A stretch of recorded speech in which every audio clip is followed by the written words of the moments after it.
ವಿದ್ಯಾರ್ಥಿ ಮಿತ್ರರೇ, ದ್ವಿತೀಯ ಚಾಪ್ಟರ್ ಏನಿದೆ, ಸೆಕೆಂಡ್ ಚಾಪ್ಟರ್ ದತ್ತಾಂಶಗಳ ಸಂಗ್ರಹಣೆ.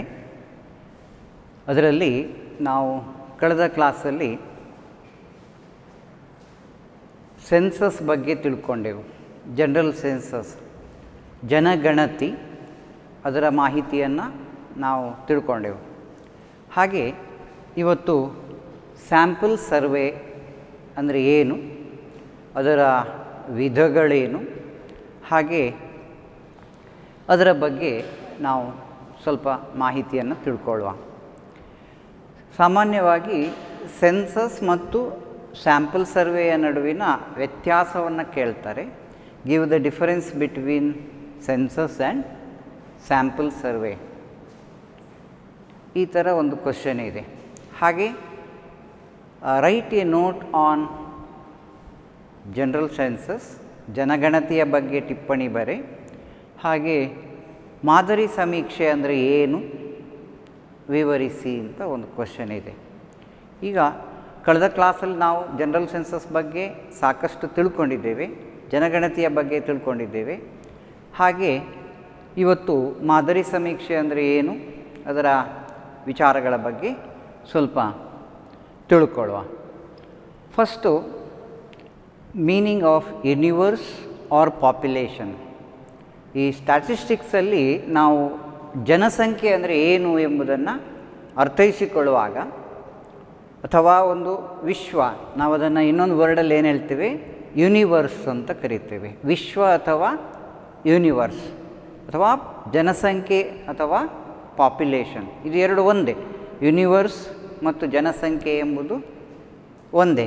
ವಿಶ್ವ ಮತ್ತು ಪಾಪ್ಯುಲೇಷನ್, ಜನಸಂಖ್ಯೆ, ಯೂನಿವರ್ಸ್ ಆರ್ ಪಾಪ್ಯುಲೇಷನ್. ಹಾಗೆ ಇಲ್ಲಿ in statistics universe or population means totality of the items under study. ಸಾಮಾನ್ಯವಾಗಿ ನಾವು ಯಾವುದನ್ನು ಅಧ್ಯಯನ ಮಾಡಬೇಕು, ಯಾವುದನ್ನು ಸಮೀಕ್ಷೆ ಮಾಡಬೇಕು, ಅದರ ವಿಚಾರವನ್ನು ನಾವು ಏನಾಗ್ತೇವೆ, ಯಾವ ರೀತಿ ತಿಳ್ಕೊಳ್ತೇವೆ, ಟೋಟ್ಯಾಲಿಟಿ, ಸಮಗ್ರವಾಗಿ ನಾವು ಯಾವ ಒಂದು ವಿಚಾರವನ್ನು ತೆಗೆದುಕೊಂಡಿದ್ದೇವೆ, ಅಧ್ಯಯನಕ್ಕೆ ತೆಗೆದುಕೊಂಡಿದ್ದೇವೆ, ಸಮೀಕ್ಷೆಗೆ ತೆಗೆದುಕೊಂಡಿದ್ದೇವೆ, ಅದನ್ನೇ ನಾವು ಯೂನಿವರ್ಸ್ ಅಥವಾ ಪಾಪ್ಯುಲೇಷನ್ ಅಂತ ಹೇಳೋದು. ಈಗ ನಾವು ಜನಗಣತಿಯಲ್ಲಿ ಮನೆ ಹೌಸ್ ಟು ಹೌಸ್ ಏನು ಮಾಡ್ತೇವೆ, ಎನಿಮರೇಟ್ ಮಾಡ್ತೇವೆ. ಮನೆಗೆ ಹೋಗಿ ಜನರ ಸಂಖ್ಯೆಯನ್ನು ಲೆಕ್ಕ ಹಾಕ್ತೇವೆ, ಅದರ ಆರ್ಥಿಕ ವಿಚಾರಗಳನ್ನು, ಆರ್ಥಿಕ ಸಂಗತಿಗಳನ್ನು ಕಲೆ ಹಾಕ್ತೇವೆ. ಈ ವಿಚಾರಗಳಿವೆ. ಆದರೆ ನಮಗೆ ಈ ಯಾವುದು ಸ್ಟ್ಯಾಟಿಸ್ಟಿಕ್ಸ್ ಪ್ರಕಾರ, ಸಂಖ್ಯಾಶಾಸ್ತ್ರದ ಪ್ರಕಾರ ನಾವು ಯೂನಿವರ್ಸ್ ಅಥವಾ ಪಾಪ್ಯುಲೇಷನ್ ಅಂತ ಏನು ಹೇಳ್ತೇವೆ, ಅದಕ್ಕೆ ಒಂದು ಸ್ಪಷ್ಟ ಅರ್ಥ ಇದೆ. ನಾವು ಯಾವ ವಿಚಾರವನ್ನು ಸಮೀಕ್ಷೆಗೆ ತೆಗೆದುಕೊಳ್ತೇವೆ, ಆ ಸಮೀಕ್ಷೆಗೆ ತೆಗೆದುಕೊಂಡಂಥ ವಿಚಾರವನ್ನು ನಾವೇನು ಹೇಳ್ತೇವೆ, ಯೂನಿವರ್ಸ್ ಅಥವಾ ಪಾಪ್ಯುಲೇಷನ್ ಅಂತ ಹೇಳ್ತೇವೆ. ಈಗ ಫಾರ್ ಎಕ್ಸಾಂಪಲ್, ಕರ್ನಾಟಕ ರಾಜ್ಯದ ಎಲ್ಲ ಸರ್ಕಾರಿ ಪದವಿ ಪೂರ್ವ ಕಾಲೇಜುಗಳ ಬಗ್ಗೆ ಒಂದು ಸಮೀಕ್ಷೆ ನಡೆಸಬೇಕು ಅಂತ ನಾವು ತೀರ್ಮಾನ ಮಾಡಿದರೆ, ಇಲ್ಲಿ ಏನಿದೆ, ಕರ್ನಾಟಕ ರಾಜ್ಯದ ಎಲ್ಲ ಸರ್ಕಾರಿ ಪದವಿ ಪೂರ್ವ ಕಾಲೇಜುಗಳ ಒಂದು ಸಮೀಕ್ಷೆ. ಗೌರ್ಮೆಂಟ್ ಪ್ರೀ ಯೂನಿವರ್ಸಿಟಿ ಕಾಲೇಜ್ ಏನಿದೆ, the set of all the government pre university colleges in the state of Karnataka ಅಂತ ಒಂದು ಟಾಪಿಕ್ ತಗೊಂಡಿದ್ದೀವಿ. ಇದು ಏನು, ನಮ್ಮ ಸಮೀಕ್ಷೆಗೆ ತೆಗೆದುಕೊಂಡಂಥ ವಿಚಾರ. ಸರ್ಕಾರಿ ಕಾಲೇಜುಗಳ ಸ್ಥಿತಿಗತಿ ಹೇಗಿದೆ, ಸರ್ಕಾರಿ ಕಾಲೇಜುಗಳ ಫಲಿತಾಂಶ ಹೇಗಿದೆ, ಸರ್ಕಾರಿ ಕಾಲೇಜುಗಳಲ್ಲಿರುವಂತಹ ಅಧ್ಯಾಪಕ ವೃಂದದ ಅಂಕಿ ಸಂಖ್ಯೆಗಳೆಷ್ಟು, ವಿದ್ಯಾರ್ಥಿಗಳ ಸಂಖ್ಯೆ ಎಷ್ಟು, ಹೀಗೆ ಅಲ್ಲಿರುವಂಥ ಮೂಲಸೌಕರ್ಯಗಳು, ಇನ್ಫ್ರಾಸ್ಟ್ರಕ್ಚರ್ ಎಲ್ಲ ಏನಿದೆ, ಇದರ ಬಗ್ಗೆ ಒಂದು ಸಮಗ್ರ ಸಮೀಕ್ಷೆಯನ್ನು ಮಾಡೋದಾದರೆ, ನಾವು ತೆಗೆದುಕೊಂಡಂಥ ಟಾಪಿಕ್ ಏನಿದೆ ಅಲ್ಲಿ the government pre university colleges in the state of Karnataka ಅಂತ ಒಂದು ಟಾಪಿಕ್ ಇದೆ. ಸೊ ಅದನ್ನು ನಾವೇನು ಹೇಳ್ತೇವೆ, ಇಲ್ಲಿ ಯೂನಿವರ್ಸ್ ಅಂತ ಹೇಳ್ತೇವೆ. ಕ್ಲಿಯರ್ ಆಯ್ತು? ಈಗ ವಿಶ್ವ ಅಥವಾ ಜನಸಂಖ್ಯೆ ಎಂಬುದೇನಿದೆ, ಅಂಕಿ ಸಂಖ್ಯೆಗಳ ಪ್ರಕಾರ ಅಥವಾ ಸಂಖ್ಯಾಶಾಸ್ತ್ರದ ಪ್ರಕಾರ, in statistics universe or population means totality of the items under study. So, population or the universe is a group to which the result of the study are intended to apply. ಈಗ ನಿಮಗೆ ಈ ವಾಕ್ಯ ಅರ್ಥ ಆಯಿತು. Population or the universe is a group to which the results of the study are intended to apply. ನಾವು ಏನನ್ನು ಅಧ್ಯಯನ ಮಾಡಬೇಕು, ಆ ಅಧ್ಯಯನ ಮಾಡುವಂತಹ ಒಂದು set of characteristics according to the purpose of survey. A set of characteristics according to the purpose of survey. ಒಂದು ಗುಣಲಕ್ಷಣಗಳನ್ನು ಹೊಂದಿರುವಂಥ ಒಂದು ಸಮೂಹವನ್ನು ನಾವು ಆದ್ಯತೆಯಾಗಿ ತೆಗೆದುಕೊಳ್ತೇವೆ. ಇಲ್ಲಿಗ ಫಾರ್ ಎಕ್ಸಾಂಪಲ್ ನಾನು ಹಾಗೆ ಹೇಳಿದಾಗೆ ಕರ್ನಾಟಕ ರಾಜ್ಯದ ಎಲ್ಲ ಸರ್ಕಾರಿ ಪದವಿ ಪೂರ್ವ ಕಾಲೇಜುಗಳ ಒಂದು ಸಮೀಕ್ಷೆ ನಡೆಸೋದು. ಅದೇ ರೀತಿ ಕರ್ನಾಟಕದಲ್ಲಿ ಬೆಳೆಯುವ ಆಹಾರದ ಬೆಳೆಗಳು, ಅಲ್ಲಿ ಫುಡ್ ಕ್ರಾಪ್ಸ್ ಬಗ್ಗೆ ನಾವು ಅಧ್ಯಯನ ಮಾಡೋದಾದರೆ, ಅಥವಾ ಇಲ್ಲಿ ಕರ್ನಾಟಕ ರಾಜ್ಯದಲ್ಲಿ ಲಭ್ಯವಿರುವಂತಹ ಖನಿಜ ಸಂಪತ್ತುಗಳು, ಅದರ ಬಗ್ಗೆ ಯಾವುದಿದೆ ಈ ಮಿನರಲ್ಸ್ ಬಗ್ಗೆ ಅಧ್ಯಯನ ಮಾಡೋದಾದರೆ, ಅಥವಾ ಹವಾಮಾನದ ಬಗ್ಗೆ ಅಧ್ಯಯನ ಮಾಡೋದಾದರೆ, ಇದೆಲ್ಲ ಒಂದು ಏನಾಗಿದೆ, ಒಂದು ಸಮೀಕ್ಷೆಗೆ ತೆಗೆದುಕೊಂಡಂಥ ಒಂದು ಟಾಪಿಕ್ ಇದೆ. ಅದರಲ್ಲಿ ಏನಿದೆ, it is a set of characteristics according to the purpose of a survey. ಸಮೀಕ್ಷೆಗೆ ನಾವು ಏನು ತೆಗೆದುಕೊಂಡಿದ್ದೇವೆ ಅದರಲ್ಲಿ ಒಂದೇ ಗುಣಲಕ್ಷಣಗಳನ್ನು ಹೊಂದಿದಂತಹ ಒಂದು ಸಮೂಹವನ್ನು ನಾವು ಆದ್ಯತೆ ತೆಗೆದುಕೊಂಡಿದ್ದೇವೆ. That is itself called universe or population. ಜನಸಂಖ್ಯೆ ಅಂತ ಹೇಳಿದ ಕೂಡಲೇ ನಾವು ಜನಸಂಖ್ಯೆ ಬಗ್ಗೆ ಅಂತ ಹೇಳುವಂಥದ್ದಲ್ಲ, ಅಲ್ಲಿ ನಾವು ಒಂದು ಗುಂಪನ್ನು, ಒಂದೇ ಗುಣಲಕ್ಷಣಗಳನ್ನು ಹೊಂದಿದಂತಹ ಒಂದು ಗುಂಪನ್ನು ನಾವೇನು ಮಾಡ್ತೇವೆ, ಅಧ್ಯಯನಕ್ಕೆ ಸಮೀಕ್ಷೆಗೆ ತೆಗೆದುಕೊಂಡ್ರೆ ಅದನ್ನು ನಾವು ವಿಶ್ವ ಅಥವಾ ಜನಸಂಖ್ಯೆ ಅಂತ ಪರಿಗಣಿಸ್ತೇವೆ. ಕ್ಲಿಯರ್ ಆಯಿತು? Meaning of universe or population according to statistics, it means totality of the items under study. ಅಷ್ಟು ನೆನಪಿಟ್ಕೊಂಡ್ರೆ ಸಾಕಾಗ್ತದೆ. Totality of the items under study, in that it is a set of characteristics according to the purpose of survey. ಹಾಗೆ ಇದಿಷ್ಟು ಅರ್ಥ ಮಾಡಿಕೊಂಡ ಮೇಲೆ ನಮಗೆ sample ಅಂದರೆ ಏನು, ಒಂದು ಮಾದರಿ ಅಂದರೆ ಏನು, ಮೀನಿಂಗ್ ಆಫ್ ಸ್ಯಾಂಪಲ್, ಅದರಲ್ಲೂ ನಾವು ಅದಕ್ಕೆ ಇನ್ನೊಂದು ಸ್ಪಷ್ಟತೆಯಲ್ಲಿ ಹೇಳೋದಾದರೆ ರೆಪ್ರೆಸೆಂಟೇಟಿವ್ ಸ್ಯಾಂಪಲ್ ಅಂತ ಹೇಳ್ತೇವೆ, ಪ್ರತಿನಿಧಿ ಮಾದರಿ ಅಂತ ಕರೀತೇವೆ. ಹಾಗೆ ಈ ಸ್ಯಾಂಪಲ್ ಎಂಬುದರ ಬಗ್ಗೆ ನಾವು ಅರ್ಥ ಮಾಡಿಕೊಳ್ಳೋದಾದರೆ ಅದರಲ್ಲಿ ಬಹಳ ಸುಲಭವಾಗಿ ನಾವು ಅರ್ಥೈಸ್ಕೊಳ್ಳೋದಾದರೆ part of population is called sample ಅಂತ ಹೇಳೋದು. ಭಾಳ ಸರಳವಾಗಿ ನಮಗೆ ನೆನಪಿಗೆ ಉಳಿಸಿಕೊಳ್ಳಿಕ್ಕೆ, ನೆನಪಲ್ಲಿ ಸರಿಯಾಗಿ ಉಳಿದುಕೊಳ್ತದೆ ನೋಡಿ. Meaning of sample is A part of population. ಜನಸಂಖ್ಯೆ ಏನಿದೆ ಅಥವಾ ವಿಶ್ವ ಏನಿದೆ, ಆ ವಿಶ್ವದ ಒಂದು ಭಾಗವನ್ನು ನಾವು ಸ್ಯಾಂಪಲ್ ಅಂತ ಕರಿತೀವಿ, ಮಾದರಿ ಅಂತ ಕರಿತೀವಿ. ಫಾರ್ ಎಕ್ಸಾಂಪಲ್, ನಮ್ಮಲ್ಲಿ ಕರ್ನಾಟಕ ರಾಜ್ಯದ ಎಲ್ಲ ಸರ್ಕಾರಿ ಪದವಿ ಪೂರ್ವ ಕಾಲೇಜುಗಳ ಒಂದು ಏನಿದೆ, ವಿಶ್ವ ಇದೆ, ಯೂನಿವರ್ಸ್ ಇದೆ, ಒಂದು ಪಾಪ್ಯುಲೇಷನ್ ಇದೆ. ನಾವು ತೆಗೆದುಕೊಂಡಂಥ ಒಂದು ಸೆಟ್ ಆಫ್ ಕ್ಯಾರೆಕ್ಟರಿಸ್ಟಿಕ್ಸಿನ ಒಂದು ವಿಚಾರ ಇದೆ, ಅದು ವಿಶ್ವ ಅಥವಾ ಯೂನಿವರ್ಸ್ ಅಂತ ಪರಿಗಣಿಸಿದ್ದೇವೆ. ಅದರಲ್ಲಿ ನಾವು ಸ್ಯಾಂಪಲ್ ಆಗಿ ತೆಗೆದುಕೊಳ್ಳೋದಾದರೆ, ಪಾರ್ಟ್ ಆಫ್ ಪಾಪ್ಯುಲೇಷನ್ ಆಗಿ ತೆಗೆದುಕೊಳ್ಳೋದಾದರೆ, ಈಗ ದಕ್ಷಿಣ ಕನ್ನಡ ಜಿಲ್ಲೆಯ ಎಲ್ಲ ಸರ್ಕಾರಿ ಪದವಿ ಪೂರ್ವ ಕಾಲೇಜುಗಳ ಒಂದು ಏನಿದೆ ಸ್ಯಾಂಪಲನ್ನು ತೆಗೆದುಕೊಳ್ತೇವೆ. ನಾವು ಹಿಂದೆ ನೋಡಿದ್ದೇವೆ ಪೈಲಟ್ ಸ್ಟಡಿ ಅಂತ ಹೇಳಿದ್ದೇವೆ, ಮಾರ್ಗದರ್ಶಕ ಸಮೀಕ್ಷೆ. ಮಾರ್ಗದರ್ಶಕ ಸಮೀಕ್ಷೆ ಅಂತ ಹೇಳಿದ್ರೆ ಏನು, ಒಂದು ರೀತಿಯ ಪ್ರಾಯೋಗಿಕ ಸಮೀಕ್ಷೆ ಅಂತ ಕರೆದೆವು, ಪ್ರೀ ಟೆಸ್ಟಿಂಗ್ ಆಫ್ ಕ್ವಶನ್ಯಾರ್ ಅಂತ ಕರೆದೆವು ಪೈಲಟ್ ಸ್ಟಡಿಗೆ. ಅದೇ ಥರ ಯಾವುದೇ ಒಂದು ಪೈಲಟ್ ಸ್ಟಡಿ ಮಾಡಬೇಕಾದ್ರೆ ನಾವೇನು ಮಾಡಬೇಕಾಗ್ತದೆ, ಈ ರೀತಿ ರೆಪ್ರೆಸೆಂಟೇಟಿವ್ ಸ್ಯಾಂಪಲನ್ನು, ಪ್ರತಿನಿಧಿ ಮಾದರಿಯನ್ನು ನಾವು ಏನು ಮಾಡುವ ಸಿಲೆಕ್ಟ್ ಮಾಡಬೇಕಾಗ್ತದೆ. ಒಂದು ಪೈಲಟ್ ಸರ್ವೆಗೆ ಏನು ಬೇಕಾಗ್ತದೆ, ಪ್ರತಿನಿಧಿ ಮಾದರಿಯನ್ನು ಸಿಲೆಕ್ಟ್ ಮಾಡಬೇಕು, ರೆಪ್ರೆಸೆಂಟೇಟಿವ್ ಸ್ಯಾಂಪಲ್. ಹಾಗಾದರೆ ಸ್ಯಾಂಪಲ್ ಅಂದರೆ ಏನು ಅಂತ ಅರ್ಥ ಮಾಡ್ಕೊಂಡ್ಮೇಲೆ ನಮಗೆ ರೆಪ್ರೆಸೆಂಟೇಟಿವ್ ಸ್ಯಾಂಪಲ್ ಅಂದರೆ ಏನು ಅಂತ ಕ್ಲಿಯರ್ ಆಗ್ತದೆ. ಹಾಗೆ ಈಗ ನಿಮಗೆ ಅರ್ಥ ಆಯಿತು. ಮೀನಿಂಗ್ ಆಫ್ ಸ್ಯಾಂಪಲ್ ಅಂತ ಹೇಳಿದರೆ it is refers to a group or section of the population from which information is to be obtained. You ನೋಡಿ, it is refers to a group or section of the population. That means part of the population. See, it is refers to a group or section of the population from which information is to be obtained. ಯಾವುದರಿಂದ ಮಾಹಿತಿಯನ್ನು ನಾವು ಸಂಗ್ರಹಿಸಬೇಕೋ ಆ ಒಂದು ವಿಶ್ವ ಅಥವಾ ಜನಸಂಖ್ಯೆಯ ಒಂದು ಭಾಗ ಏನಿದೆ ಅದನ್ನು ನಾವು ಸ್ಯಾಂಪಲ್ ಅಂತ ಕರಿತೇವೆ, ಮಾದರಿ ಅಂತ ಕರಿತೇವೆ. ಈಗ ನಿಮಗೆ ಕ್ಲಿಯರ್ ಆಯಿತು. ಒಂದು ಏನಿದೆ ವಿಶ್ವ ಅಂತ ನಾವೇನು ಪರಿಗಣಿಸ್ತೇವೆ, ನಾವು ತೆಗೆದುಕೊಂಡಂಥ ಸೆಟ್ ಆಫ್ ಕ್ಯಾರೆಕ್ಟರಿಸ್ಟಿಕ್ಸ್, ಅದರ ಒಂದು ಗ್ರೂಪ್. ಒಂದು ಏನು ಹೇಳ್ತೇವೆ, ಯೂನಿವರ್ಸ್ ಈಸ್ ಎ ಗ್ರೂಪ್. ಇದು ಒಂದು ಯೂನಿವರ್ಸ್ ಅಂತ ಕರೀತೇವೆ. ಇದನ್ನು ನಾವೇನು ಹೇಳುವಂಥದ್ದು, ವಿಶ್ವ ಅಂತ ಕರಿತೀವಿ ಅಥವಾ ಜನಸಂಖ್ಯೆ ಅಂತ ಕರಿತೀವಿ. ಈಗ ಇದರ ಒಂದು ಪಾರ್ಟ್, ಇದನ್ನು ನಾವೇನು ಹೇಳ್ತೇವೆ, ಮಾದರಿ ಅಥವಾ ಸ್ಯಾಂಪಲ್ ಅಂತ ಕರೆದು.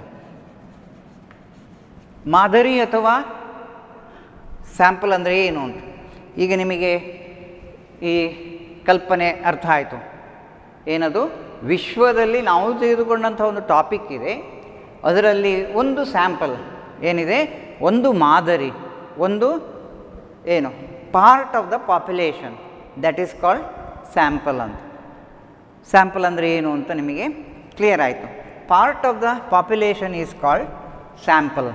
ಸೊ ಈ ಸ್ಯಾಂಪಲನ್ನೇ ನಾವು ಏನು ಹೇಳ್ತೀವಿ, ಅಧ್ಯಯನಕ್ಕೆ ತೆಗೆದುಕೊಂಡಂಥ ಒಂದು ಸ್ಯಾಂಪಲ್ ಏನಿದೆ ಅದನ್ನು ನಾವು ಪ್ರತಿನಿಧಿ ಮಾದರಿ ಅಂತ ಕರಿತೀವಿ. ಪ್ರತಿನಿಧಿ ಮಾದರಿ, C, representative sample is generally smaller than the population,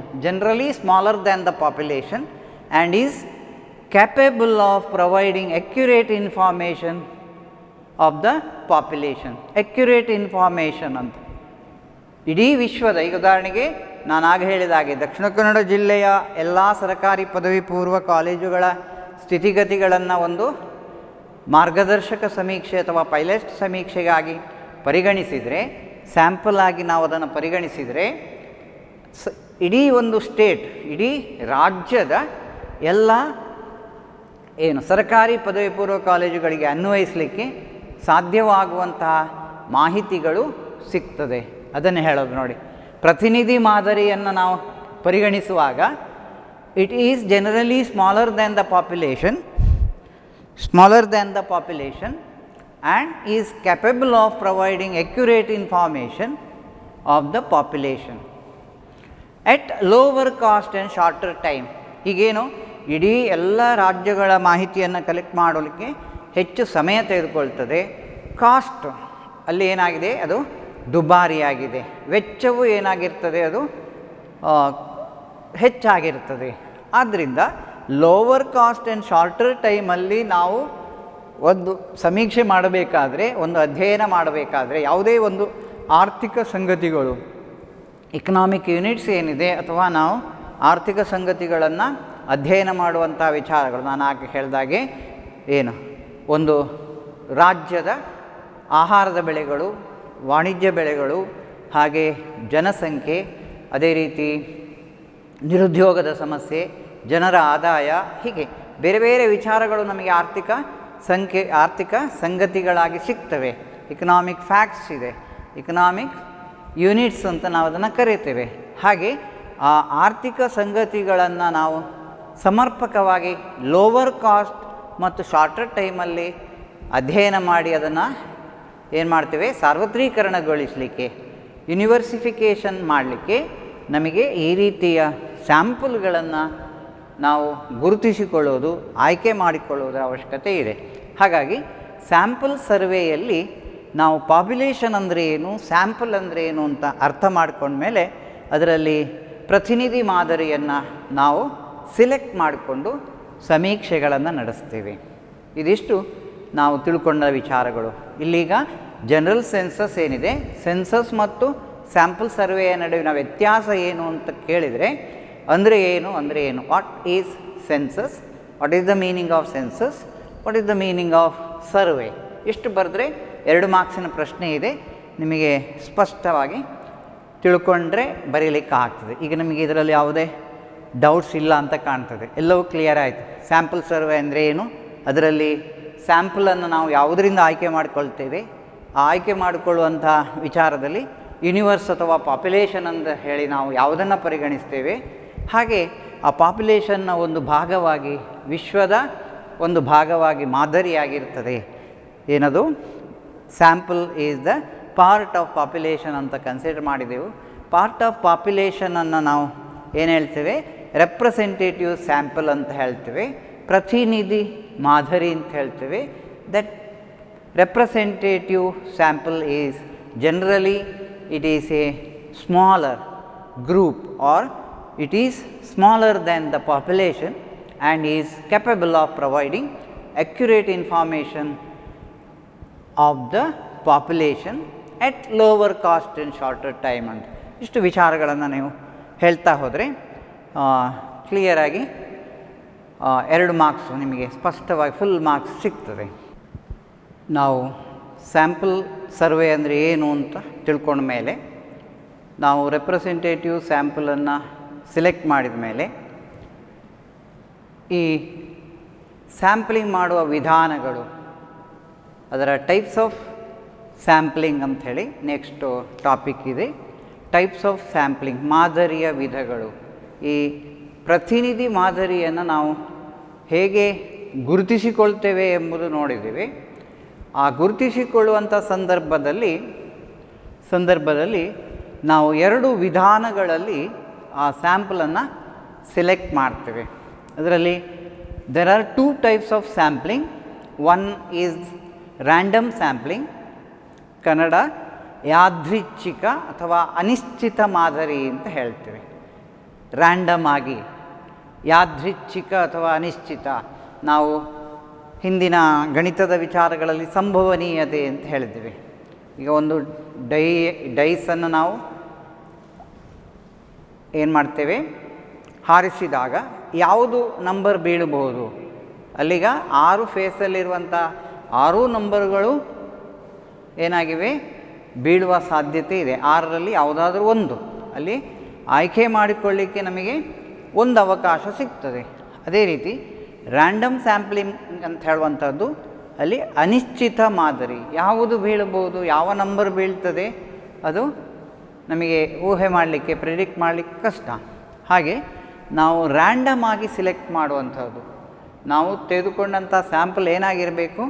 ಅಲ್ಲಿ ಏನು ಪಕ್ಷಪಾತ ರಹಿತವಾಗಿರಬೇಕು ಅಂತ ಆದ ಕೂಡಲೇ ಈಗ ನಿಮ್ಮ ಕ್ರಿಕೆಟ್ ಟೀಮನ್ನು ಆಯ್ಕೆ ಮಾಡಿಕೊಳ್ಳೋದಿರ್ಬೋದು, ಅಥವಾ ಒಂದು ಗುಂಪು, ಒಂದು ಆಟದ ಗ್ರೂಪನ್ನು ರೆಡಿ ಮಾಡೋದಿರ್ಬೋದು. ಹಾಗೆ ಕ್ರಿಕೆಟ್ ಟೀಮಿನಲ್ಲಿ ಯಾವ ಆಟವನ್ನು ಯಾರು ಮೊದಲು ಆಡಬೇಕು ಅದನ್ನು ಮಾಡೋದಿರ್ಬೋದು. ಇದಕ್ಕೆಲ್ಲ ನಾವೇನು ಮಾಡ್ತೀವಿ? ಅಲ್ಲಿ ಏನಿರಬಾರ್ದು? ಪಕ್ಷಪಾತ ಇರಬಾರ್ದು. ಅಲ್ಲಿ ಏನಿರಬೇಕು? ಕ್ಲಿಯರ್ ಇರಬೇಕು, ಯಾವುದು ಎಂಬುದು ಸ್ಪಷ್ಟತೆಗೆ ಬರ್ತದೆ. ಹಾಗಾಗಿ ಆಯ್ಕೆ ಮಾಡಿಕೊಳ್ಳುವಂಥ ಸಂದರ್ಭದಲ್ಲಿ ನಮಗೆ ಅಕ್ಯುರೇಟ್ ಅಥವಾ ಏನು ಹೇಳ್ತೇವೆ ನಿಶ್ಚಿತವಾದಂತಹ ಒಂದು ಫಲಿತಾಂಶ ಬರಬೇಕು ಅಂತಾದರೆ ಅದೇ ಯಾವ ರೀತಿ ಸ್ಯಾಂಪಲ್ ಇರಬೇಕು? ರ್ಯಾಂಡಮ್ ಸ್ಯಾಂಪಲ್ ಆಗಿರಬೇಕು ಅಂತ. ಹಾಗೆ one type of sampling is called random sampling, another one is non random sampling. ಇನ್ನೊಂದು ಏನಿದೆ? ಯಾದೃಚ್ಛಿಕವಲ್ಲದ ನಿಶ್ಚಿತ ಮಾದರಿ. ಅಲ್ಲಿ ಏನು ಒಂದು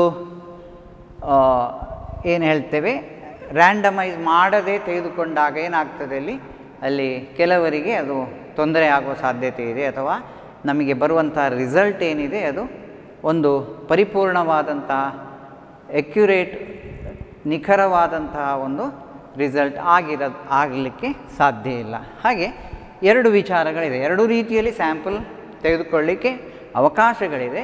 there are 2 types of sampling. One is random sampling, another one is non random sampling. ಯಾದೃಚ್ಛಿಕ ಮಾದರಿ ಅಥವಾ ಯಾದೃಚ್ಛಿಕವಲ್ಲದ ಮಾದರಿ ಅಂಥೇಳಿ 2 ಹೇಳ್ತೇವೆ. ಹಾಗೆ 4 ಮಾರ್ಕ್ಸಿಗೆ ನಿಮಗೆ what is random sampling explain ಅಂತ ಒಂದು ಕ್ವಶನ್ ಇದೆ. ರ್ಯಾಂಡಮ್ ಸ್ಯಾಂಪ್ಲಿಂಗ್ ಅಂದರೆ ಏನು ಅಂಥೇಳಿ ವಿವರಿಸಲಿಕ್ಕೆ ಕೇಳ್ತಾರೆ. ಅದರಲ್ಲಿ if the individual units are selected at random from the population, ಒಂದು ಜನಸಂಖ್ಯೆಯಿಂದ ಪ್ರತಿಯೊಂದು ಘಟಕವನ್ನು ಆಯ್ಕೆ ಮಾಡಿಕೊಳ್ಳುವಂಥದ್ದು. ಹೇಗೆ ಆಯ್ಕೆ ಮಾಡಿಕೊಳ್ತೇವೆ? ಯಾದೃಚ್ಛಿಕವಾಗಿ ಆಯ್ಕೆ ಮಾಡಿಕೊಳ್ಳುವಂಥ ವಿಧಾನಕ್ಕೆ ನಾವು ರ್ಯಾಂಡಮ್ ಸ್ಯಾಂಪ್ಲಿಂಗ್ ಅಂತ ಕರಿತೇವೆ.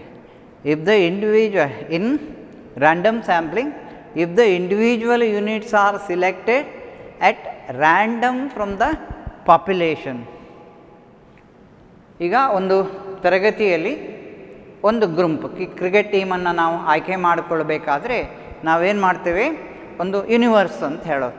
ಈಗ ಫಾರ್ ಎಕ್ಸಾಂಪಲ್ ನಿಮ್ಮ ಒಂದು ತರಗತಿಯನ್ನು ನಾನು ಯೂನಿವರ್ಸ್ ಅಂತ ಪರಿಗಣಿಸಿದರೆ ಅಥವಾ ಪಾಪ್ಯುಲೇಷನ್ ಅಂತ ಪರಿಗಣಿಸಿದರೆ ಅದರಲ್ಲಿ ಒಂದು ಸ್ಯಾಂಪಲ್, ಒಂದು ಗ್ರೂಪನ್ನು ನಾನು ಸಿಲೆಕ್ಟ್ ಮಾಡುವಾಗ ರ್ಯಾಂಡಮೈಸ್ ಮಾಡ್ತೇವೆ. ರ್ಯಾಂಡಮೈಸ್ ಮಾಡೋದು ಅಂತ ಹೇಳಿದರೆ ಏನರ್ಥ? ಅಲ್ಲಿ ಆಯ್ಕೆ ಮಾಡಿಕೊಳ್ಳೋದು. ಆಯ್ಕೆ ಮಾಡಿಕೊಳ್ಳುವಾಗ ಎಲ್ಲರಿಗೂ ಅವಕಾಶ ಸಿಗುವ ಹಾಗೆ. ಈಗ ನನಗೆ ಒಂದು ಕ್ರಿಕೆಟ್ ಟೀಮನ್ನು ಆಯ್ಕೆ ಮಾಡಲಿಕ್ಕಿದೆ, ನಾನು ಆಯ್ಕೆ ಮಾಡ್ತೇನೆ ಅಂತ ಹೇಳಿದ ಕೂಡಲೇ ಅಲ್ಲೇನಾಗ್ತದೆ? Here each and every unit of the population has an equal chance of being selected in the sample. ಆಗೇನಾಗ್ತದೆ? ನಿಮ್ಮಲ್ಲಿ ಕ್ಯೂರಿಯಾಸಿಟಿ ಇದೆ, ನಾನು ಸಿಲೆಕ್ಟ್ ಆಗ್ಬೋದು. ಪ್ರತಿಯೊಬ್ಬನೂ ಆ ರೀತಿ ತಿಳ್ಕೊಳ್ತಾನೆ, ಪ್ರತಿಯೊಬ್ಬರಿಗೂ ಒಂದು ಅವಕಾಶ ಇದೆ. ಈಗ ನಾನೊಂದು ಕ್ವಶನ್ ಹಾಕಿದಾಗ ನಾನೊಂದು ಕ್ರಿಕೆಟ್ ಟೀಮನ್ನು ನಾನಿವತ್ತು ಸಿಲೆಕ್ಟ್ ಮಾಡ್ತೇನೆ ಅಂತ ಹೇಳಿದ ಕೂಡಲೇ ಎಲ್ಲರೂ ಅಟೆಂಟಿವ್ ಆಗಿರ್ತೀರಿ. ಯಾಕೆ? ನಾನು ಆ ಟೀಮಲ್ಲಿ ಸಿಲೆಕ್ಟ್ ಆಗ್ತೇನಾ, ನಾನು ಆ ಟೀಮಲ್ಲಿ, ಎಲ್ಲರಿಗೂ ಸಮಾನ ಅವಕಾಶ ಇದೆ. ರ್ಯಾಂಡಮೈಸ್ ಮಾಡುವಾಗ ಏನಾಗ್ತದೆ? ಅಲ್ಲಿ ಸಮಾನ ಅವಕಾಶಗಳು ಇಂಡಿವಿಜುವಲ್ ಯೂನಿಟ್ಸಿಗೆ ಸಿಗ್ತದೆ. ಈಗ ನಿಮಗೆ ಅದರ ಬೆನಿಫಿಟ್ ಗೊತ್ತಾಯಿತು. ರ್ಯಾಂಡಮ್ ಸ್ಯಾಂಪ್ಲಿಂಗಿಂದ ಯಾರಿಗೂ ಯಾವುದೇ ಏನಾಗ್ತದೆ? ತೊಡಕಾಗುವುದಿಲ್ಲ, ತೊಂದರೆ ಆಗುವುದಿಲ್ಲ, ಅನ್ಯಾಯ ಆಗುವುದಿಲ್ಲ. ಅದನ್ನು ನಾವೇನು ಹೇಳ್ತೇವೆ? ರ್ಯಾಂಡಮ್ ಅಂಥೇಳಿ. ಅಲ್ಲಿ ಸ್ಪಷ್ಟವಾದಂತಹ ಒಂದು ನಿಖರವಾದಂತಹ ಮಾಹಿತಿಯನ್ನು, ನಿಖರವಾದಂತಹ ಒಂದು ಏನಿದೆ ಸ್ಯಾಂಪಲನ್ನು ಸೆಲೆಕ್ಟ್ ಮಾಡಲಿಕ್ಕೆ ಆಗ್ತದೆ. ಪಕ್ಷಪಾತ ರಹಿತವಾದಂತಹ, ಅಲ್ಲಿ ಪಾರ್ಶ್ಯಾಲಿಟಿ ಅಂತಲೇ ಹೇಳ್ತೇವೆ, ಇಂಪಾರ್ಷಲ್ ಆದಂತಹ ಒಂದು ಆಯ್ಕೆ ಮಾಡಿಕೊಳ್ಳಿಕ್ಕೆ random sampling is the best method ಅಂತ ಹೇಳ್ತೇವೆ. ಹಾಗೆ here in random sampling each and every unit of the population has an equal chance of being selected the sample. ಈಗ ನಿಮಗೆ ಅದರ ಬೆನಿಫಿಟ್ ಏನು ಅಂತ ಗೊತ್ತಾಯಿತು. ರ್ಯಾಂಡಮ್ ಸ್ಯಾಂಪ್ಲಿಂಗ್ ಅಂದರೆ ಏನು ಅಂತ ಗೊತ್ತಾಯಿತು. ಅಲ್ಲಿ ಏನಿದೆ? If the individual units are selected at random from the population. ಒಂದು ಪಾಪ್ಯುಲೇಷನ್, ವಿಶ್ವ ಅಥವಾ ಒಂದು ಯೂನಿವರ್ಸಿನಿಂದ ನಾವೊಂದು ಸ್ಯಾಂಪಲನ್ನು ಸೆಲೆಕ್ಟ್ ಮಾಡೋದು. ಸ್ಯಾಂಪಲ್ ಅಂದರೆ ಏನು ಅಂತ ಕ್ಲಿಯರ್ ಆಗಿದೆ ನಿಮಗೆ. ಸ್ಯಾಂಪಲನ್ನು ಸೆಲೆಕ್ಟ್ ಮಾಡುವಾಗ ಏನು ಮಾಡ್ತೇವೆ? ಪ್ರತಿಯೊಬ್ಬ ಘಟಕವನ್ನು ನಾವು ಸಿಲೆಕ್ಟ್ ಮಾಡಲಿಕ್ಕೆ ಅವಕಾಶವನ್ನು ಕಲ್ಪಿಸಿಕೊಡ್ತೇವೆ. ಹಾಗಾಗಿ ಅಲ್ಲಿ each and every unit of the population as an equal chance ಅಂತ ಹೇಳ್ತೇವೆ. ನಿಮಗೆ ಕ್ಲಿಯರ್ ಆಯಿತು. ಹಾಗೆ 2 types of selection of random sampling. Random sampling ಮಾಡುವಾಗ ನಾವು ಅನುಸರಿಸುವಂಥ 2 ವಿಧಾನಗಳೇನು ಅಂತ ನಾನು ಆಗ ಹೇಳಿದಾಗೆ, ಕ್ರಿಕೆಟ್ ಟೀಮನ್ನು ನಾವು ಆಯ್ಕೆ ಮಾಡಬೇಕಾದ್ರೆ ಅಲ್ಲಿ ಒಂದು ಮೆಥಡನ್ನು, ಯಾರಿಗೂ ಇಂಪಾರ್ಷಿಯಲ್ ಸಿಲೆಕ್ಷನ್ ಆಗಬೇಕು ಅಂತಾದರೆ ಅಲ್ಲಿ ದೆರ್ ಈಸ್ ಎ ಮೆಥಡ್, ಒಂದು ನಿರ್ದಿಷ್ಟವಾದಂಥ ಕ್ರಮ ನಾವು ಅನುಸರಿಸಲೇಬೇಕು. ಈಗ 2 ಕ್ರಿಕೆಟ್ ಟೀಮಲ್ಲಿ ಯಾರು ಮೊದಲು ಆಡೋದು? ನಾವು ರ್ಯಾಂಡಮೈಸ್ ಹೇಗೆ ಮಾಡ್ತೇವೆ? ಒಂದು ಕಾಯಿನನ್ನು ಮೇಲೆ ಹಾರಿಸ್ತೇವೆ. ಏನು ಲೆಟರ್ ಅಥವಾ ಕಿಂಗ್ ಯಾವುದು ಬರ್ತದೆ ಅಂತ ಯಾರು ಅವರವರ ಆಯ್ಕೆಗೆ ಬಿಟ್ಟು ಏನು ಮಾಡ್ತೇವೆ? ರ್ಯಾಂಡಮೈಸ್ ಮಾಡ್ತೇವೆ. ಹಾಗೆ ಅಲ್ಲಿ ಇಂಪಾರ್ಷಲ್ ಆಯ್ಕೆ ಆಗ್ತದೆ. ಇಂಪಾರ್ಷಲ್ ಆಯ್ಕೆ, ಯಾರು ಮೊದಲಾಡೋದು ಎಂಬುದಕ್ಕೆ ಅಲ್ಲಿ ತಕರಾರು ಇರುವುದಿಲ್ಲ. ಯಾಕೆ? ನಾವು ರ್ಯಾಂಡಮೈಸ್ ಮಾಡಿದ್ದೇವೆ. ಅದೇ ರೀತಿ ಈ ರ್ಯಾಂಡಮೈಸ್ ಮಾಡುವ ಮೆಥಡಿಗೆ ಲಾಟರಿ ಮೆಥಡ್ ಮತ್ತು by using random number table. Random number ಟೇಬಲನ್ನು ಅಂತ ಹೇಳಿದರೆ ಅಲ್ಲಿ ಮೊದಲೇ ತಯಾರಿಸಿದ ಒಂದು ಏನಿದೆ ಯಾದೃಚ್ಛಿಕ ಮಾದರಿಯ ಒಂದು ಪಟ್ಟಿ ಇರ್ತದೆ. ಯಾದೃಚ್ಛಿಕ ಮಾದರಿಯ ಪಟ್ಟಿಯ ಆಧಾರದಲ್ಲಿ ಸ್ಯಾಂಪಲನ್ನು ಆಯ್ಕೆ ಮಾಡ್ಬೋದು. ಇಲ್ಲ ಅಲ್ಲಿ ಲಾಟರಿ ವಿಧಾನದಿಂದ ಸ್ಯಾಂಪಲನ್ನು ಆಯ್ಕೆ ಮಾಡ್ಬೋದು. ಲಾಟರಿ ವಿಧಾನ ಅಂತ ಹೇಳ್ತೇವೆ. ಲಾಟರಿ ವಿಧಾನ ಅಂದರೆ ಏನು ಅಂತ ನಾವು ನೆಕ್ಸ್ಟು ತಿಳ್ಕೊಳ್ಳಿಕ್ಕೆ ಇದ್ದೇವೆ. ಲಾಟರಿ ವಿಧಾನದಿಂದ ನಾನು ಹಾಗೆ ಹೇಳಿದೆ, ಲಾಟರಿ ಅಂತ ಹೇಳಿದ ಕೂಡಲೇ ನಾವು ಕಾಯಿನನ್ನು ಹಾರಿಸಿ ಆಯ್ಕೆ ಮಾಡೋದು ಒಂದು ರೀತಿಯ ಲಾಟರಿ ವಿಧಾನವೇ. ಅದೇ ರೀತಿ ನಿಮ್ಮ ಟೆಕ್ಸ್ಟ್ ಬುಕ್ಕಲ್ಲಿ ಒಂದು ವಿಧಾನವನ್ನು ಹೇಳ್ತಾರೆ. ಅದರ ಬಗ್ಗೆ ನಾವು ನೆಕ್ಸ್ಟ್ ತಿಳ್ಕೊಳ್ಳುವ. ಹಾಗೆ ಇನ್ನೊಂದು ಪ್ರೆಡಿಕ್ಟ್ ಮಾಡೋದು, ಲಾಟ್ರಿ ವಿಧಾನ ಅಥವಾ ಏನು ರ್ಯಾಂಡಮೈಸ್ ಆಗಿ ಆಯ್ಕೆ ಮಾಡಿಕೊಳ್ಳೋದಕ್ಕೆ ಒಂದು ಎಕ್ಸಾಂಪಲ್ ಕೊಟ್ಟಿದ್ದಾರೆ. ಎಕ್ಸಿಟ್ ಪೋಲ್ಸ್ ಅಂತಿದೆ. ಚುನಾವಣೆಗಳನ್ನು ಚುನಾವಣೆ ನಡೆದ ಮೇಲೆ ಒಂದು ರೀತಿಯ ಮಾದರಿ ಸಮೀಕ್ಷೆಯನ್ನು ಮಾಡ್ತಾರೆ. ಯಾವ ಒಂದು ಪಕ್ಷ, ಯಾವ ಪಾರ್ಟಿ ವಿನ್ ಆಗಬಹುದು ಪ್ರೆಡಿಕ್ಟ್ ಮಾಡ್ತಾರೆ. ಅದನ್ನು ನಾವು ಏನು ಹೇಳ್ತೇವೆ, ಚುನಾವಣಾ ಪೂರ್ವ ಫಲಿತಾಂಶ ಅಂತ ಹೇಳ್ತೇವೆ. ಚುನಾವಣೆಯ ನಂತರ ಅಲ್ಲಿ ಒಂದು ಏನು ಮಾಡ್ತೇವೆ, ಫಲಿತಾಂಶವನ್ನು ನಾವು ಏನು ಮಾಡುವಂಥದ್ದು, ಗೆಸ್ ಮಾಡೋದು, ಊಹೆ ಮಾಡೋದು. ಅದನ್ನು ನಾವು ಎಕ್ಸಿಟ್ ಪೋಲ್ಸ್ ಅಂತ ಕರೀತೇವೆ. ಅಲ್ಲಿ ಏನು ಮಾಡ್ತಾರೆ, ರ್ಯಾಂಡಮ್ ಆಗಿ ಯಾರು ಇದು ಮತದಾನ ಮಾಡಿದ್ದಾರೆ ಮತದಾರರನ್ನು ಏನು ಮಾಡ್ತಾರೆ, ಸಮೀಕ್ಷೆ ಮಾಡ್ತಾರೆ. ಏನದು, ಯಾದೃಚ್ಛಿಕವಾಗಿ ಮತದಾರರನ್ನು ಸಮೀಕ್ಷೆ ಮಾಡುವ ವಿಧಾನ ಏನಿದೆ ಅದು ಎಕ್ಸಿಟ್ ಪೋಲ್ಸ್ ಅಂತ ಹೇಳ್ತೇವೆ. ಸಾಮಾನ್ಯ ನಮಗೆ ಟಿ ವಿ ಮಾಧ್ಯಮಗಳಲ್ಲೆಲ್ಲ ಇದನ್ನು ನಾವು ನೋಡ್ತೀವಿ. The television networks try to predict the result by exit polls. ಅಲ್ಲೇನು ಯಾದೃಚ್ಛಿಕವಾಗಿ ಆಯ್ಕೆ ಮಾಡಿಕೊಂಡು ಅದರಲ್ಲಿ ಆ ಸಮೀಕ್ಷೆಯಲ್ಲಿ ಅವರು ಏನು ತೀರ್ಮಾನಕ್ಕೆ ಬರ್ತಾರೆ, ಇಂಥದೇ ಪಾರ್ಟಿ, ಇಂಥದೇ ಪಕ್ಷ ಚುನಾಯಿತಗೊಳ್ತದೆ, ವಿನ್ ಆಗ್ತದೆ ಅಂತ ಹೇಳ್ತಾರೆ. ಅದೇ ಥರ ಲಾಟರಿ ವಿಧಾನದಲ್ಲಿ ಸ್ಯಾಂಪಲನ್ನು ರ್ಯಾಂಡಮ್ ಸ್ಯಾಂಪ್ಲಿಂಗ್ ಹೇಗೆ ಮಾಡ್ತೇವೆ ಎಂಬುದನ್ನು ನೋಡಿದ್ದೇವೆ. ಇನ್ನೊಂದು by using random number table. ಇನ್ನೊಂದೇನಿದೆ, ರ್ಯಾಂಡಮೈಸ್ ಮಾಡಿದಂತಹ ನಂಬರುಗಳು ಮೊದಲೇ ತಯಾರು ಮಾಡಿರುತ್ತದೆ. ಅದನ್ನು ನಾವು ಒಂದು ಪಟ್ಟಿ ರೂಪದಲ್ಲೇ ಇರ್ತದೆ ನಂಬರುಗಳು. ಈಗ ಫಾರ್ ಎಕ್ಸಾಂಪಲ್ 100 1ರಿಂದ 100ವರೆಗೆ ನಂಬರ್ಸ್ ಇರುವಂತಹ ಒಂದು ಗುಂಪಲ್ಲಿ ಮೆಂಬರ್ಸ್ ಇದ್ದರೆ 100 ಮೆಂಬರ್ಸ್ ಇದ್ದರೆ 100 ನಂಬರ್ಸ್ ಕೊಡ್ತೇವೆ. ಇಲ್ಲಿ ನಾವು ರ್ಯಾಂಡಮೈಸ್ ಮಾಡಬೇಕಾದ್ರೆ ಒಂದು ವಿಧಾನ ಏನು, ಎಲ್ಲರಿಗೂ ಚೀಟನ್ನು ಕೊಟ್ಟು ಆಮೇಲೆ ಕೆಲವೊಂದು 2 ನಂಬರ್, ಈವನ್ ನಂಬರನ್ನು ಮಾತ್ರ ಆಯ್ಕೆ ಮಾಡ್ಕೊಳ್ಳೋದು, ಆಡ್ ನಂಬರನ್ನು ಮಾತ್ರ ಆಯ್ಕೆ ಮಾಡ್ಕೊಳ್ಳೋದು, ಹೀಗೆ ಮಾಡ್ಬೋದು, ರ್ಯಾಂಡಮೈಸ್ ಮಾಡ್ಬೋದು. ಹಾಗೆ ಮೊದಲೇ ನಿರ್ಧರಿತವಾದಂಥ ರ್ಯಾಂಡಮೈಸ್ ಪಟ್ಟಿಗಳೇ ಇರ್ತವೆ. ನಿಮಗೆ ಒಂದು ಉತ್ತಮ ಉದಾಹರಣೆ ಏನಂತ ಹೇಳಿದ್ರೆ, ಈ ಹೌಸಿ ಆಡ್ತೇವೆ. ಅಲ್ಲಿ ನಿಮಗೆ ಹೌಸಿ ಆಡುವಾಗ ಒಂದು ರೆಡಿ ರ್ಯಾಂಡಮೈಸೇಷನ್ ನಂಬರ್ಸಿನ ಒಂದು ಪಟ್ಟಿ ಸಿಗ್ತದೆ, ಒಂದು ಚೀಟಿ ಇರ್ತದೆ, ಒಂದು ಟಿಕೆಟ್ ಇರ್ತದೆ. ಅದರಲ್ಲಿ ಬೇರೆ ಬೇರೆ ರ್ಯಾಂಡಮೈಸ್ ಮಾಡಿದ ನಂಬರ್ಗಳ ಒಂದು ಪಟ್ಟಿ ಇರ್ತದೆ. ಅಲ್ಲಿ ಮೊದಲನೇ ಸಾಲಿನಲ್ಲಿದ್ದ ನಂಬರು ಯಾರು ಫಿಲ್ ಆಯಿತು, 2ನೇ ಸಾಲು ಯಾರು ಫಿಲ್ ಆಯಿತು, ಹಾಗೆ 3ನೇ ಸಾಲಿನ ಕಾಲಮ್ ಅಥವಾ ಅದರಲ್ಲಿರುವ ನಂಬರ್ಸ್ ಯಾರ್ದು ಫುಲ್ ಆಯಿತು, ಹೀಗೆ ಅಲ್ಲಿ ಆಯ್ಕೆ ಮಾಡ್ತಾ ಹೋದ ಹಾಗೆ ಅಲ್ಲಿ ರೆಡಿ ರೆಕನರ್ ಇರ್ತದೆ. ಅದರಿಂದ ನಿಮಗೆ ಏನು ಬಹುಮಾನಗಳನ್ನು ಪಡೀಲಿಕ್ಕೆ ಆಗ್ತದೆ. ಅದೊಂದು ಎಕ್ಸಾಂಪಲ್ ನಾನು ಹೇಳಿದೆ. ಹೌಸಿ ಇದರಲ್ಲಿ ಒಂದು ರ್ಯಾಂಡಮೈಸ್ ಪಟ್ಟಿ ಸಿಗ್ತದೆ. ಅದೇ ರೀತಿ ನಮಗೆ ಅಂಕಿಅಂಶಗಳ ಸ್ಟ್ಯಾಟಿಸ್ಟಿಕ್ಸಲ್ಲಿ ನಮಗೆ ಏನಿದೆ, ರ್ಯಾಂಡಮ್ ನಂಬರ್ ಟೇಬಲ್ ಅಂತ ಒಂದಿದೆ. ರ್ಯಾಂಡಮ್ ನಂಬರ್ ಟೇಬಲ್ನ ಆಧಾರದಲ್ಲಿ ಈ ಸ್ಯಾಂಪಲನ್ನು ಆಯ್ಕೆ ಮಾಡಿಕೊಳ್ಳಿಕ್ಕೂ ಸಾಧ್ಯ ಇದೆ. ರ್ಯಾಂಡಮ್ ನಂಬರ್ ಟೇಬಲ್ ಅಂದರೆ ಏನು ಅಂತ ಹೇಳೋದಕ್ಕೆ ಒಂದು ಸಣ್ಣ ಉದಾಹರಣೆ ಕೊಟ್ಟಿದ್ದೇನೆ. ಹೌಸಿ ಗೇಮ್ನಲ್ಲಿರುವಂಥ ಒಂದು ರ್ಯಾಂಡಮೈಸೇಷನ್ ಒಂದು ಪಟ್ಟಿ.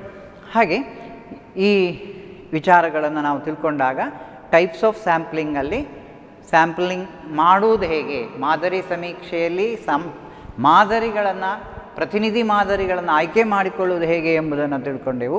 ಅದರಲ್ಲಿ ಒಂದು ರ್ಯಾಂಡಮ್ ಸ್ಯಾಂಪ್ಲಿಂಗ್, ಇನ್ನೊಂದು ನಾನ್ ರ್ಯಾಂಡಮ್ ಸ್ಯಾಂಪ್ಲಿಂಗ್, ಯಾದೃಚ್ಛಿಕ ಮಾದರಿ ಮತ್ತು ಯಾದೃಚ್ಛಿಕವಲ್ಲದ ಮಾದರಿ ಅಂತ ಹೇಳ್ತೇವೆ. ಯಾದೃಚ್ಛಿಕ ಮಾದರಿಯಲ್ಲಿ ನಮಗೆ ಪ್ರತಿಯೊಬ್ಬ ಪ್ರತಿನಿಧಿಯನ್ನು, ಪ್ರತಿಯೊಂದು ಘಟಕವನ್ನು ಆಯ್ಕೆ ಮಾಡಿಕೊಳ್ಳಿಕ್ಕೆ ಯಾವುದರಲ್ಲಿ, ವಿಶ್ವದಲ್ಲಿ ಅಥವಾ ಜನಸಂಖ್ಯೆಯಲ್ಲಿ ಅವಕಾಶ ಇದೆ. ಹಾಗೆ ಪ್ರತಿಯೊಬ್ಬ ವಿಶ್ವದ ಜನಸಂಖ್ಯೆಯಲ್ಲಿರುವ ಪ್ರತಿಯೊಬ್ಬ ವ್ಯಕ್ತಿಯು ಸಮಾನ ಅವಕಾಶಗಳನ್ನು ಪಡೆಯಲಿರುವ ಸಾಧ್ಯತೆಗಳು ಯಾವುದರಲ್ಲಿದೆ, ಯಾದೃಚ್ಛಿಕ ಮಾದರಿಯಲ್ಲಿದೆ. ಹಾಗೆ ಯಾದೃಚ್ಛಿಕವಲ್ಲದ ಮಾದರಿಯಲ್ಲಿ ನಮಗೆ ಈ ಥರ ಸಮಾನ ಅವಕಾಶಗಳಿಲ್ಲ. ಅಲ್ಲಿ ಏನಿದೆ, ಇಂಪಾರ್ಷಿಯಲ್ ಆಗಿ ನಮಗೆ ಯಾವುದೇ ನಿರ್ಧಾರಗಳನ್ನು ತೆಗೆದುಕೊಳ್ಳಿಕ್ಕಾಗೋದಿಲ್ಲ. ಪಾರ್ಶ್ಯಾಲಿಟಿ ಅಥವಾ ಅಲ್ಲಿ ಏನಿದೆ, ಈ ಪಾರ್ಶ್ಯಾಲಿಟಿ ಅಂತ ಹೇಳ್ತೇವೆ. ಇನ್ನೊಬ್ಬ ಯಾವುದು ತಮಗೆ ಬೇಕಾದ ರೀತಿಯ ಸ್ಯಾಂಪಲ್ಗಳನ್ನು ತಯಾರು ಮಾಡೋದು, ತಮ್ಮ ಇಚ್ಛೆಗೆ ಮನಸ್ಸಿಗೆ ಬಂದ ಹಾಗೆ ಸ್ಯಾಂಪಲ್ಗಳನ್ನು ತಯಾರು ಮಾಡೋದು, ಅದನ್ನೆಲ್ಲ ನಾವೇನು ಹೇಳ್ತೇವೆ, ಯಾದೃಚ್ಛಿಕವಲ್ಲದ ಮಾದರಿ ಅಂತ ಹೇಳ್ತೇವೆ. ಇದರಲ್ಲಿ ಇಂಪಾರ್ಷಿಯಲ್ ಸಿಲೆಕ್ಷನ್ ಇದೆ, ಇಂಪಾರ್ಷಿಯಲ್ ಸ್ಯಾಂಪಲ್ ಇದೆ. ಇದು ಪಾರ್ಷಿಯಲ್ ಸ್ಯಾಂಪಲ್ ಆಗುವ ಸಾಧ್ಯತೆ ಹೆಚ್ಚಿದೆ. ಅಲ್ಲಿ ಏನಿದೆ, ಪಾರ್ಶಾಲಿಟಿ ಅಥವಾ ಅಲ್ಲಿ ಅವರಿಗೆ ಇನ್ನೊಬ್ಬರಿಗೆ ಅವರ ಮನಸ್ಸಿಗೆ ಸಂಬಂಧಪಟ್ಟು ಅಲ್ಲಿ ಆಯ್ಕೆಗಳನ್ನು ಮಾಡಿಕೊಳ್ತಾರೆ, ಅವರ ಇಚ್ಛೆಗೆ ಸಂಬಂಧಪಟ್ಟು ಆಯ್ಕೆಗಳು ಇರ್ತದೆ. ಹೀಗೆ ಟೈಪ್ಸ್ ಆಫ್ ಸ್ಯಾಂಪ್ಲಿಂಗ್ ಅಂದರೆ ಏನು ಅಂತ ತಿಳ್ಕೊಂಡೆವು. 2 ಟೈಪುಗಳ ಬಗ್ಗೆ ತಿಳ್ಕೊಂಡೆವು. ಅದರಲ್ಲಿ 2 types of selection of random sampling, ಅದರ ಮೇಲೆ ಸಹ ಕ್ವಶನ್ ಇದೆ. ಲಾಟ್ರಿ ಮೆಥಡ್ ಮತ್ತು by using random number table method ಅಂತ 2 ವಿಚಾರಗಳು. ಆಮೇಲೆ ಲಾಟ್ರಿ ಮೆಥಡ್ ಮೇಲೆ 4 ಮಾರ್ಕ್ಸಿನ ಕ್ವಶನ್ ಇದೆ. ನೆಕ್ಸ್ಟು ಅದರ ಬಗ್ಗೆ ತಿಳ್ಕೊಳ್ಳುವ. ನಾವು ಲಾಟರಿ ವಿಧಾನದಲ್ಲಿ ಸ್ಯಾಂಪ್ಲಿಂಗನ್ನು ಹೇಗೆ ಮಾಡ್ತೇವೆ, ಲಾಟ್ರಿ ಸ್ಯಾಂಪ್ಲಿಂಗ್ ಅಂದರೆ ಏನು ಎಂಬುದನ್ನು ತಿಳ್ಕೊಂಡೆವು. ಇಲ್ಲಿ ಸ್ಯಾಂಪ್ಲಿಂಗ್ ವಿಧಾನಗಳಲ್ಲಿ ಮುಖ್ಯವಾಗಿ ರ್ಯಾಂಡಮ್ ಸ್ಯಾಂಪ್ಲಿಂಗ್ ಮತ್ತು ನಾನ್ ರ್ಯಾಂಡಮ್ ಸ್ಯಾಂಪ್ಲಿಂಗ್ ಬಗ್ಗೆ, ಅದರ ಟೈಪ್ಸ್ ಬಗ್ಗೆ ತಿಳ್ಕೊಂಡೆವು. ಅದರಲ್ಲಿ ರ್ಯಾಂಡಮ್ ಸ್ಯಾಂಪ್ಲಿಂಗಲ್ಲಿ ಲಾಟರಿ ಮೆಥಡ್ ಏನಿದೆ is the one of the best method ಅಂತ ಹೇಳ್ತೇವೆ. ಯಾಕೆ? ಅಲ್ಲಿ ಪಾರ್ಶಾಲಿಟಿ ಆಗುವುದಿಲ್ಲ, ಒಬ್ಬನಿಗೆ ಅನ್ಯಾಯ ಆಗುವುದಿಲ್ಲ, ಅಥವಾ ಯಾವುದೇ ನಮ್ಮ ವಿಚಾರಗಳು ಏನಾಗಿರ್ತವೆ, ಸ್ಪಷ್ಟವಾದಂತಹ ಮಾಹಿತಿಯನ್ನಲ್ಲಿ ಪಡ್ಕೊಳ್ಳಿಕ್ಕೆ ಆಗ್ತದೆ. ಯಾಕೆ ನಾವು ರ್ಯಾಂಡಮೈಸ್ ಮಾಡಿದ್ದೇವೆ, ಇಂಪಾರ್ಷಲ್ ಆಗಿ ಅಲ್ಲಿ ಮಾಹಿತಿಯು ಸಿಗ್ತದೆ ಅಂತ. ಹಾಗೆ ಇಲ್ಲೊಂದು ಕ್ವಶನ್ ಇದೆ ನಿಮಗೆ, does the lottery method always give you a random sample, explain ಅಂಥೇಳಿ ಒಂದು ಕ್ವಶನ್ ಇದೆ 4 ಮಾರ್ಕ್ಸಿಗೆ. ಯಾವುದು? ಲಾಟರಿ ವಿಧಾನವು ಯಾವಾಗಲೂ ನಿಮಗೆ ಏನಿರ್ತದೆ, ಯಾದೃಚ್ಛಿಕವಾದ ಮಾದರಿಯಾಗಿದೆಯೇ, ವಿವರಿಸಿ ಅಂತಿದೆ. ನಿಮ್ಮ ಟೆಕ್ಸ್ಟ್ ಬುಕ್ಕಲ್ಲಿ ಒಂದು ಎಕ್ಸಾಂಪಲ್ ಕೊಟ್ಟಿದ್ದಾರೆ. ಪೆಟ್ರೋಲ್ ಬೆಲೆಯ ಹೆಚ್ಚಳದಿಂದಾಗಿ ಜನರಿಗೆ ಆಗುವಂತಹ